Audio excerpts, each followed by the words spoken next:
It's the Brian Lehrer Show on WNYC. Good morning again, everyone. Now we continue our three-part series this week on debates within different political groups in this country. We discussed the Democratic Socialists yesterday. Tomorrow it will be the Conservative Heritage Foundation. Today, right now, the Democratic Party. This, of course, has been very much in the news this year, right, with the various primaries between candidates who often get labeled moderate or progressive, even though that shorthand can be incomplete or misleading. But the Democratic Party itself as an institution is also going through turmoil and division. Just this weekend, as the AP reports, maybe you heard this, at the Democratic National Committee summer meeting, the committee approved dueling messages on whether ICE should be abolished or reformed. In May, the party released its long-awaited autopsy report on why Kamala Harris lost to Donald Trump, and the party lost both houses of Congress in 2024. The rollout was such a disaster that the party released and disavowed its own report at the same time. It didn't mention Joe Biden's decision to run for re-election in the first place, despite his various medical conditions. It also did not include the words Gaza or Israel. Then 2 weeks ago, the New York Times reported that, according to the man who wrote the autopsy, there was an actual missing chapter. It says the chapter raised pointed questions that were notably absent from the draft that the party put out, both about Biden's decision to run and the sway of an operative class that had become what the autopsy writer Paul Rivera described as, quote, generationally wealthy off politics, unquote, while steering Democratic strategy. Our guest today is maybe the lead voice in the United States for generational change in American politics. He was a vice chair of the Democratic National Committee for a while, but is now doing politics outside the organization. It's David Hogg, who first became a public figure fighting for gun regulation after being a survivor of the Marjorie Stoneman Douglas High School shooting in Parkland, Florida, that killed 17 people in 2018. That year, by the way, Time magazine put David Hogg on its annual list of the 100 most influential people. He has since started a group called Leaders We Deserve, which he led even while he was a DNC vice chair. Leaders We Deserve describes itself on its website as a grassroots organization dedicated to electing young progressives. As a political action committee spending money to support and oppose candidates, it says, we run a well-funded independent expenditure program. And reflecting internal divisions among Democrats, the website says things like, our party is avoiding accountability. David Hogg joins us now. David, we really appreciate some time today. Welcome to WNYC. Thank you so much for having me and for the excellent summary of the moment that we're in.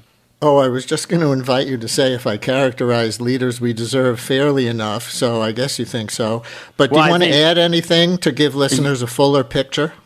Yes, absolutely. So Leaders We Deserve got started because I helped my friend Maxwell Frost run for Congress, where a lot of people were writing off the race because he was 24 when he was running. And obviously he ended up getting elected despite running against two former members of Congress and a well-funded, well-known state legislator. And after his election, I just thought about how many other young people there are that are out there that have everything that we want in a member of Congress, but feel like they have to sell themselves out to some special interest in order to get elected. And I wanted to build an organization with Maxwell's campaign manager to help elect that next generation of young people, where we take grassroots dollars with an average contribution of about $20 from 260,000 people around the country and use it to substantially fund candidates who reject the influence of corporate PAC money to put their constituents first and stand up for their interest instead of special interests. And we don't just work in Congress, challenging Democrats in safe blue seats, where we believe it's essential to building a culture of competition in our party to make sure that we have the best Democrats elected in safe blue seats possible, and we defeat Republicans at the same time in purple seats. We're also working in state legislatures. That doesn't get as much attention, but that's actually where the majority of our endorsements are. People like Abir Kawas and others who are leading the fight in state legislatures to prove that they can, do a great job there before they potentially run for Congress in the future. So that's what we do. We try to use a lot of the same a lot of the same. We try to give the good guys the resources they need to go up against people that are funded by massive, corporate PACs. And on the 2024 autopsy report specifically, and the revelation about the missing chapter, I saw a fundraising email that you sent out the other day that called it a chapter that discussed whether Biden should have ever run for re-election in the first place, why the party lost support from Black, Latino, Asian American, and Native American voters, and the fact that so many party leaders propped up by ultra-rich donors are driving decisions deeply connected from the reality working people face every day. I'm quoting from your fundraising email, but the part that I would like you to expand on, that you were just referring to a bit, is the significance of the ultra-rich donors or whatever else is connected to that you think flows into the policies. Yeah, I mean, I have a great example of this actually. We had a donor last year that gave us several $100,000 simply with the mission of going and winning young people, even though most of the vast majority of our funding comes from people that are giving us, $20 or whatever it is. That donor gave us that money with the intent to go and win back young people and find candidates that young people support. So we went out and we helped to support Mayor Mamdani in his primary campaign and spent $300,000 supporting him. And he got 3 times the voter turnout of 18 to 24-year-olds. And despite that, that donor called me up afterwards and said, I can't give you this money anymore because I don't agree with your candidates, even though he got 3 times the voter turnout of 18 to 24-year-olds of Kamala Harris. And that's part of what's happening is a lot of these ultra wealthy donors say that they want to win back young people. But when there is a candidate who actually does resonate with young people, that is turning them out, that is inspiring them and making them believe that government actually can work again, then that funding goes away. And thankfully at Leaders We Deserve, the vast, vast, vast majority of our money comes from people that are chipping in $5, $10, $15, whatever they can to support our work. So it gives us the independence to go out there and back candidates that younger people actually want so that we can start to win them back as a party. One thing that is not often talked about, there's obviously the groups that turned away from us last election cycle, but one group that's often left out of that conversation that is also essential to us winning is younger voters. And what we're trying to do at Leaders We Deserve is not just say, go and vote for Democrats because Republicans are terrible, but we're trying to give young voters and people of all ages, Democrats that they're actually excited to go out there and vote for, who say, I'm going to stand up for you and not the special interests that are making your lives harder. The idea that we as a Democratic Party can properly represent the working class while taking money from big pharma and the insurance industries that are making money off of treating the illnesses that we're also getting in part because of things like big ag that are poisoning many Americans' groundwater with nitrates and then creating these diseases. And then they're helping to ensure that our government is controlled by big pharma, for example, is a massive conflict of interest. And what we need to do as a party is say, you know what, we're going to reject the influence of that corporate PAC money and we're going to stand up for the people. And that's what we're trying to do here with Leaders We Deserve is take money from everyday people around the country and elect a truly new generation of young people that people of all ages can look at and say, I know while politics is broken and corrupt, there at least is one person there or a couple of people there that do properly represent me that I know have not sold out to those special interests. Listeners, we invite your calls and texts for David Hogg, former DNC vice chair, Parkland shooting survivor and activist, now running the group Leaders We Deserve, as he's been describing, centering young progressives, both candidates and voters. 212-433-WNYC, call or text, 212-433-9692. What's important to any of you who see yourselves as Democrats, as the party wrestles with who and what it is right now, issue-wise, generationally, or any other way? 212-433 WNYC, or anything else you wanted to ask David Hogg because you've been following him for a few years, but you never had him over to dinner. 212-433-9692, call or text. When you say you're about electing young progressives, I'm going to ask you to talk about each of those two pieces. We'll get to the question of age. But what makes a candidate progressive enough, policy-wise, to qualify for a Leaders We Deserve endorsement? Our segment in this series yesterday was about what the core policy should be for DSA-endorsed candidates. Tomorrow it'll be Heritage Foundation conservatives. So does Leaders We Deserve have a platform like the national DSA does, or what policy positions are essential to a Leaders We Deserve Democrat? I would say the thing that unites all of our candidates is rejecting the influence of corporate PAC money and putting their constituents first. And I think in every community that can look different. Thankfully, not many people in New York City, at least as far as I am aware, are having to deal with a lot of the people that I was just with out, in rural Minnesota are dealing with nitrates infiltrating some of their groundwater from big ag. Somebody like Matt Little, our candidate who just got elected, or won his primary rather, for Minnesota's second congressional district, despite the fact that he was outspent by $3.5 million by APAC, affiliated groups. He is going to be focused on how do we make sure that our groundwater is not getting poisoned, because that's a big issue for his constituents. And we would want somebody like him, obviously, to say, I'm not taking any money from big ag. That is part of the reason why these factory farms are infiltrating our groundwater and poisoning so many people. Whereas in New York City, what it might look like is saying, I'm going to do everything in my power to ensure that we are able to lower the cost of housing and address, the issues in every one of these districts that special interests have a vested interest in not actually having changed. And candidates that we endorse saying, you know what, I'm not going to take money from the groups that are obviously involved in why the cost of living has got so bad, and I'm going to directly work to address that. Sometimes what it may look like is actually saying, for one of our candidates who's 21 years old, named Akbar Ali in Georgia, who won last year by 153 votes, and we're very proud to back him. It may look like saying, you know what, I'm going to actually stand up to HOAs. And part of the reason why he ran was because a friend of his had his grills stolen by an HOA. And even though that to us, that may seem like, well, that's not that big of a deal. It's a big problem, and it's really annoying to a lot of people across Georgia because there's no cap on the fines that HOAs can impose. And it's actually putting a lot of people into bankruptcy because they get so many of these fines and they end up potentially losing their home because of that. So what we ask them... What I think I hear you saying... Oh, go ahead, finish the thought, then I'll follow up. The bottom line of what we ask them to do is say, I am not going to take money from these special interests that have their interests directly opposed to what my constituents need most, if that makes sense.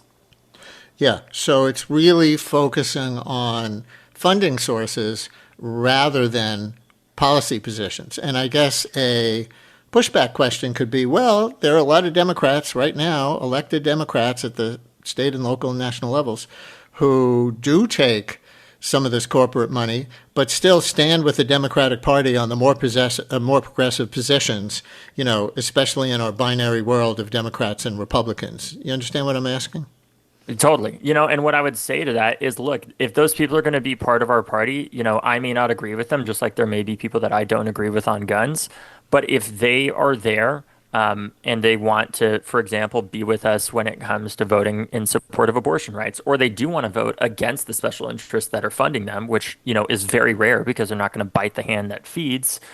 If they do vote against them, we're happy to be in coalition with them. But what I want us to do at Leaders We Deserve is I want us to create a massive disincentive for all Democrats to take corporate money and say there is such a risk of you getting primaried if you take this money and are not putting your constituents' interests first. Because let's be clear, these corporations are not giving money. They're not charities. They're not giving money to politicians just because they feel bad for some state representative or state senator or member of Congress and want to give them $5,000 or whatever it is. They're giving because they want to advance their own interests. And what we hope to do at Leaders We Deserve is say to the Democrats across the country that are taking that money, at least ones that are in safe seats, that if you're taking corporate PAC checks and you're voting in line with those special interests, for example, if you're in, a candidate that we were running against in a primary was in California's 22nd congressional district. She had taken $1 million from big pharma and the insurance industry in a district that has one of the highest rates of Medicare and Medicaid recipients in the country. That's an inherent conflict of interest. And if there is somebody like that, we are happy to challenge them in that primary and make sure that we get the best person elected there in the first place. But to your point, am I willing to be in a party with people who are taking corporate cash, even if I disagree with them? Yes, ultimately, we have to build a big coalition, a big tent, even if there are people that I don't agree with. In the meantime, I want to make sure that young people and people of all ages know, while there are some Democrats that we may not agree with who do take corporate cash, that there is a segment of Democrats within our tent that you do agree with, that will stand with you and against these special interests. By the way, and if you're just joining us, my guest is David Hogg, former vice chair of the Democratic National Committee, Parkland, Florida, high school shooting survivor, founder and leader these days of the group called Leaders We Deserve, which describes itself as a grassroots organization dedicated to electing young progressives, as we are in our series about divisions within different political movements in this country. Yesterday, the DSA, today, the Democratic Party, tomorrow, the Heritage Foundation. By the way, you're not a DSA member, as far as I've seen, and I haven't seen you describe yourself as a democratic socialist. I'm curious what's your take on democratic socialism or your group's relationship to it? At Leaders We Deserve, at times we have candidates like Claire Valdez and others that are supported by DSA when we align with them. And other times we may be supporting a candidate that shares a lot of the same positions but doesn't perfectly align with DSA. For example, like Patrick Roath in Massachusetts' 8th Congressional District, who is for universal health care, is for universal child care, and wants ICE gone, and is a progressive, even if he is not a self-described DSA member, but is running against one of the most conservative Democrats in a safe seat in Congress that basically has no chance of flipping to become Republican, where we're challenging Stephen Lynch, who is a guy who not only voted to create ICE because he's been there for so long, but has voted to expand ICE funding, and on top of that, voted against the Affordable Care Act as well. That is somebody who absolutely should be challenged. And what we really are looking for in our candidates is not just somebody who is obviously only saying that they're going to reject the influence of corporate cash, but also are going to go out there and say that they want universal child care, that they want universal health care, and they want to end the agency that killed 2 Americans in Minneapolis, right? That Donald Trump is just totally fine with happening and having the status quo continue. I think there's far too many Democrats that are willing to just write strongly worded letters instead of show up for their communities. And I think that is part of the point of these primaries. We need Democrats in power who don't just say, this is the strongly worded letter I'm going to write, or say that, they're doing everything they can and there's nothing else they can do. That we need people who actually show up in their communities and ask them, what can I do even if we are in the minority? How can I help you address your cost of living? How can I help you address the terrorization that ICE is putting your community through? We want people in power that have actually paid rent this century, so that they are actually fighting to lower housing costs. I think that when we have a Congress, when I talk about the gerontocracy in Congress, that I think the vast majority of people listening probably agree with, that we have one regardless of if they're on the left or right, we also need to be clear in that what we're not saying is that there can't be any old people in power. It's just to say we need to have more than one person under the age of 30 in Congress out of 435. Mm-hmm. Right? Common sense. And so like that. Now you're getting to the other part of, the definition of what your group is for, and that is why young progressives as your focus rather than anybody who holds views you support. And to this point, I'm going to let Deborah in Morristown, who identifies herself as 68 years old and has some skepticism about that focus of yours, launch this part of the conversation. Deborah, you're on WNYC with David Hogg. Hi. Thank you so much, Brian. I'm a longtime listener. I always learn something. David, first let me say I am so sorry that you had to go through what you went through. We should have better gun control. I am a 68-year-old person who has been a legal aid attorney, an artist, an actor, and was born into a family where we have been talking about universal health care since I was small. My dad was a primary care doctor who practiced until the age of 89. So I think what you are doing is amazing. But I would just caution you, there are some of us who are experienced and have always been progressive. If you know, the Clean Air Act, the Clean Water Act, and many other wonderful pieces of legislation were enacted, which directly affected my state. It was a time where we were trying to change. So I completely understand your focus on getting fresh ideas in there and getting young people involved. But please don't forget our generation, because there are a lot of us, and we want to help. And there is something to be said for experience. So I applaud what you're doing, but I would just caution, don't leave us out. We want to help. Deborah, thank you very much. David. Yeah, well, thank you, Deborah. I appreciate this question because it helps me clarify a lot of what we say at Leaders We Deserve, which is, the reason why somebody like Bernie Sanders, for example, resonates with young people is certainly not because he's young, but his ideas are. And I think that while experience obviously is really important, what matters far more than experience is integrity and principles.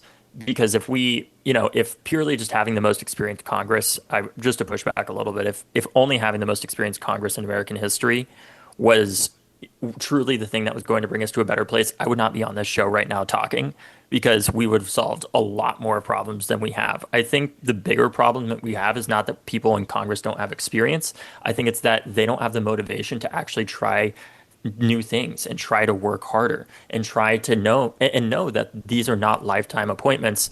But I will say there are older people that I do think should be in Congress. I think a prime example of this are people like Ed Markey, who's being challenged from the right by a way more moderate Democrat who is running on a message of generational change, but really is trying to bring things way more to the center in Massachusetts.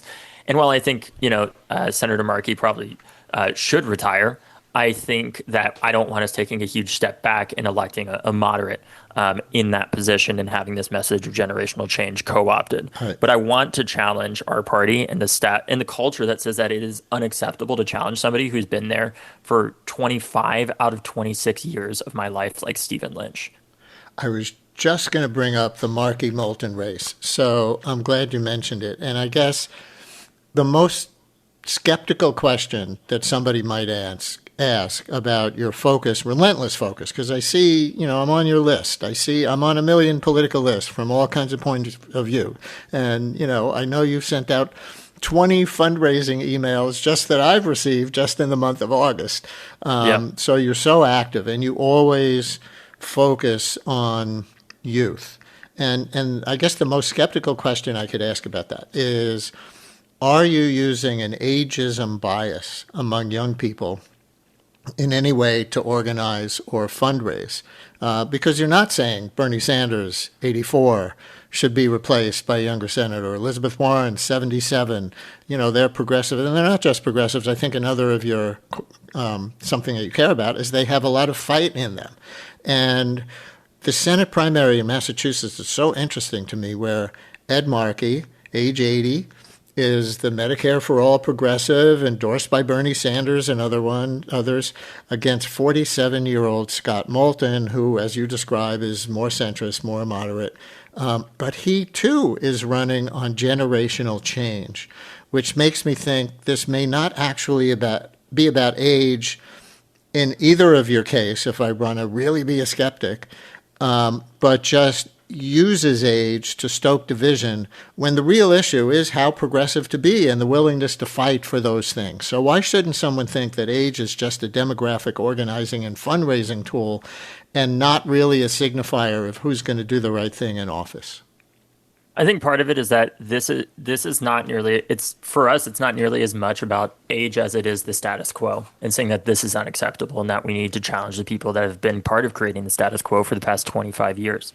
And I do want to say I'm very, very grateful to the older people actually who support us, because to your point, one of the ironies of Leaders We Deserve is the vast majority of our supporters are older, because young people don't have money. And I get messages almost every day saying, I agree with you guys. We do need to bring in a new generation. There's too many older people of my generation in Congress that have failed to meet the moment, and we need to bring in some fresh blood. And what we're trying to build here is an intergenerational coalition against the status quo of how things are being done. That also has the nuance to understand it's not as simple as saying if you're above a certain age, you just shouldn't be there, period. But it's about what have you done while you were there. If you've been there for 25 years, you voted to create ICE, you voted against the Affordable Care Act, you voted to help empower ICE even more, even as they're terrorizing so many communities and literally murdering Americans in the street, and you've been there for 25 years, I think it's time for you to go.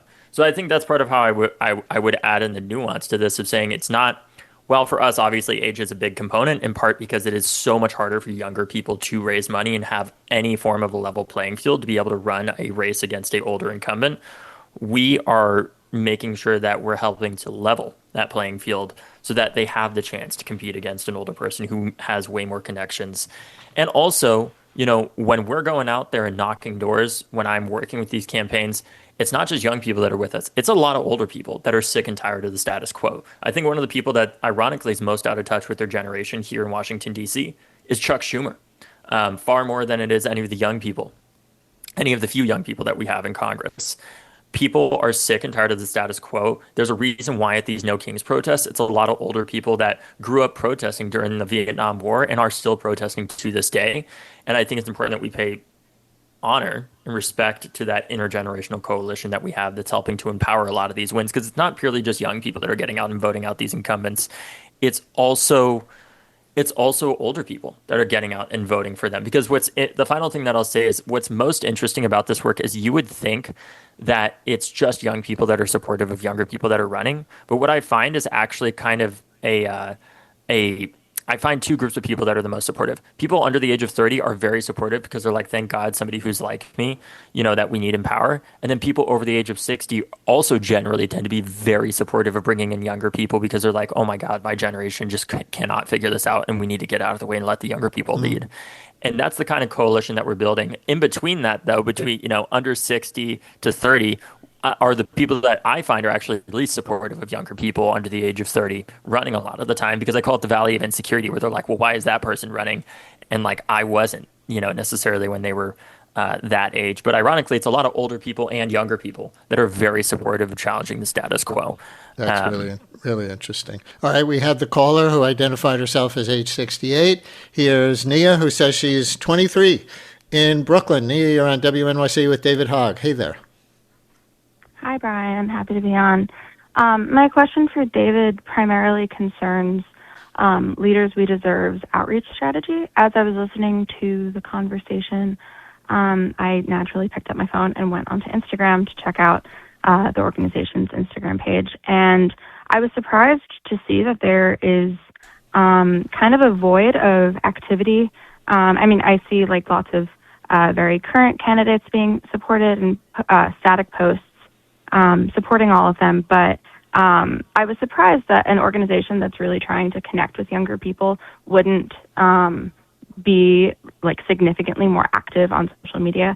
I think about Mayor Mamdani's campaign and how so much support flooded in for him because of just how tactful he was on social media and how he continues to be tactful throughout his mayoralship.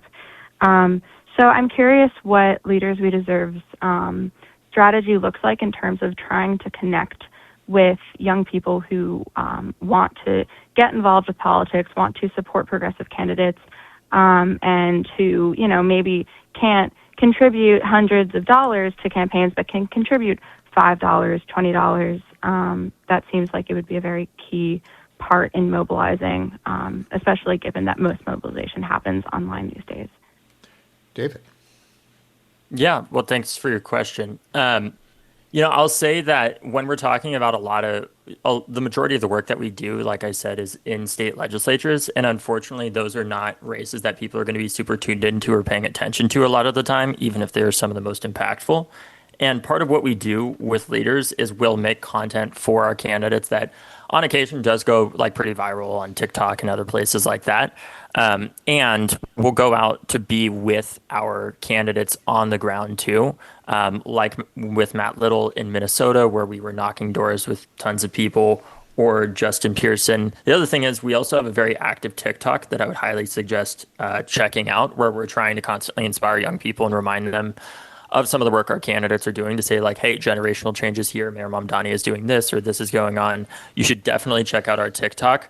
And also check out my platform. It's just at David Miles Hogg. If you want to see like a lot of the content that we post is also on my Instagram because we find that younger people don't connect that much with nearly as much with a organizational brand as they do with a personal brand. So a lot of the content that we post is also directly on my social media.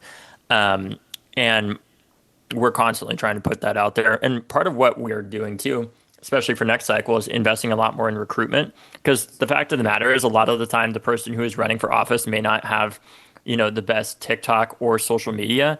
And part of that is because while they may have a lot of experience in the state legislature or somewhere else that makes them well qualified to run, they don't really have the what we call the juice, if you will, of like exciting people. And that's one of the really amazing things about Mayor Mamdani is that he both has the competence and the juice at the same time of being able to inspire people and say like, hey, this is part of what we're doing. Because a lot of what we focus on isn't just promoting the organization, it's promoting our candidates like Mayor Mamdani, because we know that people are a lot more likely to connect with a candidate than they are just with a brand. And since Mayor Mamdani's election, Our friends over at Run for Something saw over 10,000 people, young people, sign up to run for office. And that's part of our theory is that if we're going to solve this as a generation, we need to make sure that we're solving the chicken and egg problem, where if young people don't see themselves represented, then they won't run. But if young people don't run, then they won't see themselves represented. And that's part of our theory why we support candidates like Mayor Mamdani and other young people. Nia, thank you for your call. Do you ever think that the most important work that you're doing right now might actually be at the state and local level rather than the congressional level, even though it's obviously the midterms? I'm thinking about how successful the Republicans have been.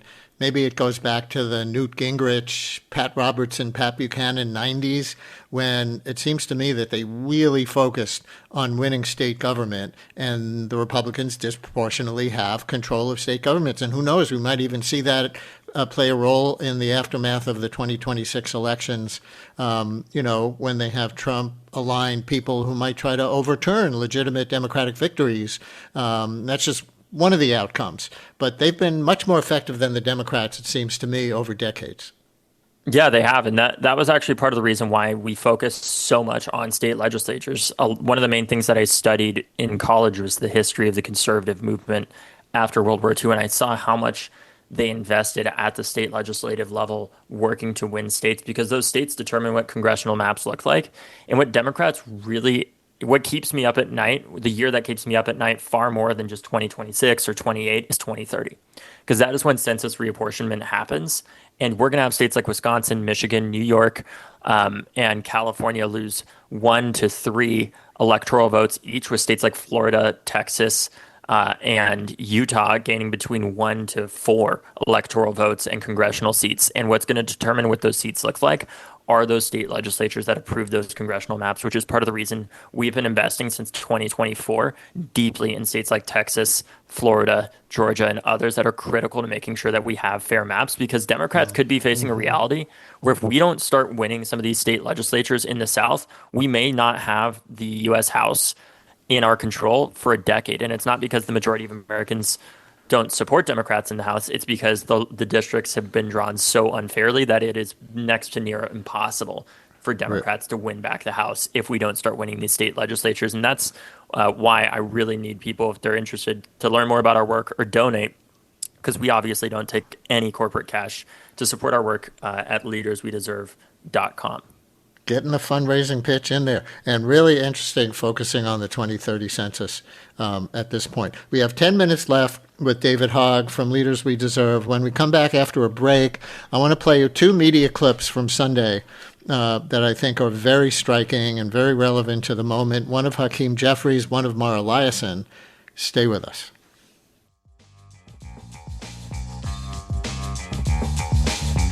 Brian Lehrer on WNYC as we finish up with David Hogg in today's installment of our 3-part series this week on divisions within political movements in this country. Yesterday it was about the DSA, today the Democratic Party. David Hogg was a DNC vice chair until he wasn't. Tomorrow, the Heritage Foundation. David, let me play a couple of media clips from the last 2 days and get quick reactions. We're coming near the end of the segment, so they'll have to be relatively short, but House Minority Leader Hakeem Jeffries was on Meet the Press on Sunday. We have a text from a listener asking, do you support Jeffries retaining the leadership, whether or not the Democrats take the majority in the House? We have another one more pointedly asking, why is your guest against Hakeem Jeffries? And this is Jeffries in response to a question on Meet the Press, specifically distancing himself from the DSA like this. I do not support defunding the police. I do not support open borders. I do not support abolishing the Senate. But also from Sunday, here's a kind of amazing clip on the potential for socialist electability in the United States right now. This is NPR political analyst Mara Liasson on Weekend Edition Sunday, describing a focus group of 12 swing voters from Nevada, swing voters defined as people who voted for Biden in 2020, but Trump in 2024. They were asked if they would disqualify candidates who identified or were labeled as socialist, and 10 and 12 said that label alone wouldn't bother them. These are Trump voters. Wow. So they're open to socialism. Did they explain why? Yes, they seem to define socialism as what we would call social democracy, a more robust social safety net. They want Social Security to deliver more benefits instead of less. They want the government to help people who are struggling. They want a fairer tax system where billionaires pay the same rate as ordinary people. And they're really bitter and angry about the economy. They don't think the system is working. These are people who are not poor. They're just broke. And they don't see socialism as something like communism, which is what President Trump is calling it. It shows you that the reason he's chosen the epithet communist for Democrats instead of socialist is because socialism is no longer a disqualifying epithet. Mara Liasson with Daniel Kurtzleben, who was hosting Weekend Edition Sunday this week. So, David, what do you take from those kind of contrasting clips? You know, the potential for even Trump voters to not consider DSA candidates disqualified based on that association, and Jeffries running away from it like that. Well, I think that it exposes a lot of the division that we've seen in our country is increasingly not even so much left right anymore as it is top down for people. People know that the status quo is not working, and I think part of what they're identifying with, especially in my generation with DSA, is that they want a system where the rich pay their fair share, where programs like Social Security are protected and we have a larger social safety net for people to fall back on, especially as we encroach closer and closer on artificial general intelligence and massive disruptions to our economy. And I think part of what's happening with that is the differences between the top of the Democratic Party, with people like Chuck Schumer, Jeffries, and others, and people that are swing voters that are saying, look, we don't want the status quo. If somebody describes themselves as that, if somebody describes themselves as a democratic socialist, what that means to a younger person may be very different from what it means to an older person that grew up during the Cold War. For my generation, I know for most of us, it means making sure the rich pay their fair share and that everybody has the opportunity to have their bare minimum needs met in the richest country in the world. Right? Do you want Jeffries ousted as Speaker? Not elected as Speaker if the Democrats take the majority? You know, honestly, I leave this up to our candidates that are getting elected around the country that are going to be meeting with him. Some of them are very supportive of him and say they will vote for him. Some of them aren't fully there yet. And ultimately, that is a decision for them to make. But I think it's really clear, regardless of how you feel, that Democratic leadership across the board, like Chuck Schumer in particular, is very out of touch with what the Democratic base and country is feeling right now. And I leave it up to our candidates to say that. I think it's important for people, even if they are against Jeffries, to say, like, look, he, unlike Chuck Schumer, has not had the majority yet. And we should leave it up to our members of Congress that are getting elected, like Claire Valdez and others, to determine whether or not they believe he is actually the right person for the job. And there isn't and a listener, one. I get it. One position that you're advocating is kind of supporting the Jeffries clip. Listener just texted. Ask him if he denounces the DSA wacko platform. Democrats need to shun the DSA extremes if they know what's good for them. Quick reaction? Like I said, there's a reason I'm not part of DSA, even if there are some things that I agree with in their platform, like universal health care and taxing the ultra wealthy more. I do think that we need, I don't agree with them, similar to Mayor Mamdani, on some of their policies around policing. Definitely. I also, like some of their members have said, that they believe that we need to abolish NATO. I don't believe in that. I've also heard some of them say that they believe that Russia is the victim in the Ukraine war. I don't believe that either, and that's part of the reason why I'm not part of DSA. So last thing, how much do you worry about you and your group contributing inadvertently to Democrats losing the midterm majorities because the party is seen as dysfunctionally divided by, seen that way by swing voters, and because you and others diss the party and the establishment Democrats so much that young progressives are disgusted and don't turn out in too many swing districts in the fall where maybe there are more moderate Democrats on the ballot? I think there's far more of a risk of there's far more of a risk of keeping things as they are right now. Let's remember, I did not force Ken Martin not to include a conclusion in his own report that he ran on releasing when he was running to be a chair of the DNC, or to take out a major chapter of it that the author said that he had included and inadvertently, miraculously, was not included. The reason, if we are divided and voters are like, well, I just don't believe that Democrats have their act together enough, is because of the dysfunctional establishment that cannot be held even to a bare minimum of the same standard as a middle schooler to include a conclusion in their own autopsy, for example, that they themselves ran on releasing. And I think the bigger risk is sticking with the status quo and doing the same thing that we did in 2024 and telling voters, just vote for us because Republicans are terrible. Voters know that the country is not headed in the right direction under Republican leadership. What they're looking for is, what is our alternative vision? And if the establishment cannot provide that by just saying we're going to stick to the same thing and say affordability 10 times and pray that you vote for us, while we actively vote against your own best interest because of the corporate cash that we are taking, it is a necessity for us to raise up the next generation, to give young people the sense that they actually are properly represented in the Democratic David Hogg, Party. thanks for your time today. We really appreciate it. Thanks so much. So yesterday was the DSA. Today, that segment was the Democratic Party. Tomorrow, the third and final segment in this series about debates within political movements. It'll be the Heritage Foundation. For now, stay tuned for Allison. WNYC, independent journalism in the public interest. 93.9 FM and AM 820. NPR News and the New York Conversation.